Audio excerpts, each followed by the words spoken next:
রাষ্ট্রীয় সম্মান আর শ্রদ্ধায় squadron leader Mohammad Asim জাওয়াদকে বিদায় জানালো বিমান বাহিনী। সকালে ঘাঁটি বাসারের প্যারেড গ্রাউন্ডে ৩ বাহিনীর সদস্যদের হয় ফিউনারেল প্যারেড। পরে জানাজার শেষে হেলিকপ্টারে মরদেহ নেওয়া হয় মানিকগঞ্জে। এলো Beximco bond, Beximco first unsecured zero coupon bond. মানিকগঞ্জের সাটুরিয়ায় ডক্টর আমানুল্লাহ ও শিক্ষিকা নীলুফার খানমের একমাত্র ছেলে আসিম জাওয়াদ। এক যুগের বেশি চাকরি জীবনে বিমান বাহিনীর কোনো প্রশিক্ষণেই দ্বিতীয় হননি, ছিলেন ফাইটার বিমানের প্রশিক্ষকও। শুক্রবার সকালে তার মরদেহ আনা হয় ঢাকা বিমান বাহিনীর ঘাঁটিতে, সেখানেই হয় ফিউনারেল প্যারেড।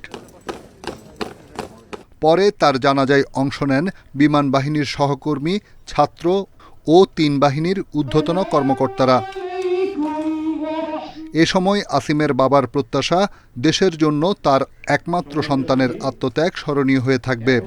আসিম নিজের ইচ্ছায় মায়ের অমতে দেশের সেবায় যোগ দিয়েছিলেন বিমান বাহিনীতে। আমি কখনো ভাবিনি আমার ছেলে আমাকে রেখে, ওর আম্মুকে রেখে এই দুনিয়ার থেকে বিদায় নেবে। সবচেয়ে বড় আমার ওর দুটো ছেলে, ছোট ছেলে এবং মেয়ে আমার কাছে রেখে যাচ্ছে। ৬ মাসের কন্যা ও ৯ মাসের ছেলের বাবা squadron leader Asim Jawad. Rishad Huda, Independent News, Dhaka.